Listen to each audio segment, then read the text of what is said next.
మనం కోరుకున్నప్పుడు పౌర్ణమి రాదు, ఇష్టపడినప్పుడు వసంతం రాదు, చూడాలనుకున్నప్పుడు ఇంద్రధనస్సు కనిపించదు, ఆశించినప్పుడు ఆత్మీయులు మనకు దొరకరు.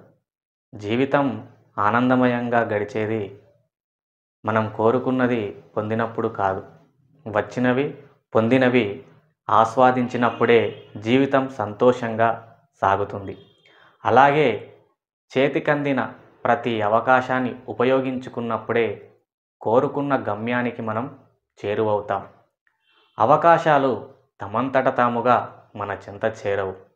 వాటి కోసం అన్వేషించాలి, తపించాలి, శ్రమించాలి. అందిన అవకాశాలను చేజిక్కించుకొని కార్యనిర్వహణలో విజయం సాధించాలి.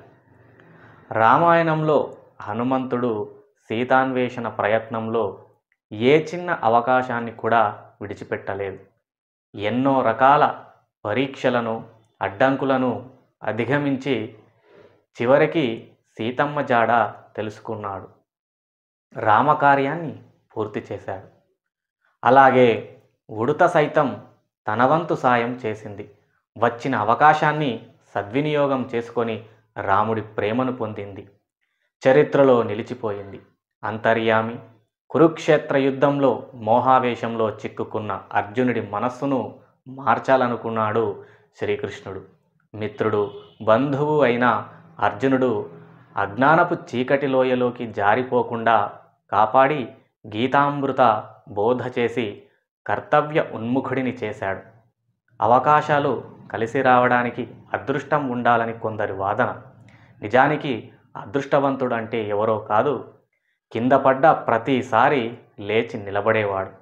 ఎదురు దెబ్బలు, కష్టనష్టాలు, అవరోధాలు జీవితంలో ఒక భాగం అనుకొని ముందుకు సాగేవాడు. ఈ సత్యాన్ని అంగీకరిస్తే జీవితం ఎవరికి కఠినంగా అనిపించదు.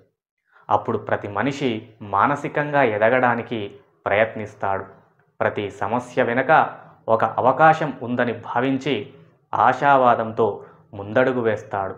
చాలామంది తమను దురదృష్టం వెంటాడుతుందని, అవకాశాలు రాకుండా ఎవరెవరో అడ్డుకుంటున్నారని, కొందరు మోసం చేస్తున్నారని భావిస్తుంటారు.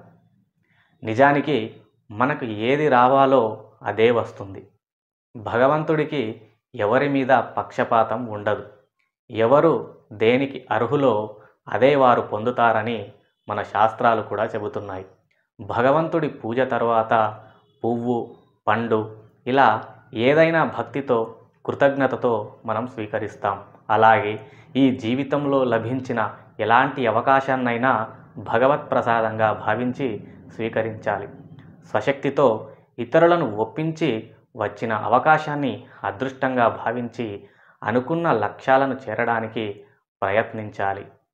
ఉత్తమ కార్యాలు చేస్తూ ఉదాత్త వ్యూహంతో ముందుకు సాగితే ఆ మనిషికి తప్పక దైవశక్తి తోడవుతుంది. అప్పుడు అవకాశాలు వాటంతటవే వెతుక్కుంటూ వస్తాయి. చేతికందినటువంటి అవకాశాలను స్వార్థ ప్రయోజనాలకు కాకుండా సమాజ శ్రేయస్సు కోసం ప్రతి ఒక్కరూ ఉపయోగించాలి. దానం, పరోపకారం, సమాజ సేవ నిర్వహించే అవకాశాలు వచ్చినప్పుడు వాటిని దైవ కార్యాలుగా భావించి నెరవేర్చేందుకు ప్రయత్నించాలి. అలాంటి అవకాశాల వల్లే మనిషికి శాశ్వత కీర్తి లభిస్తుంది.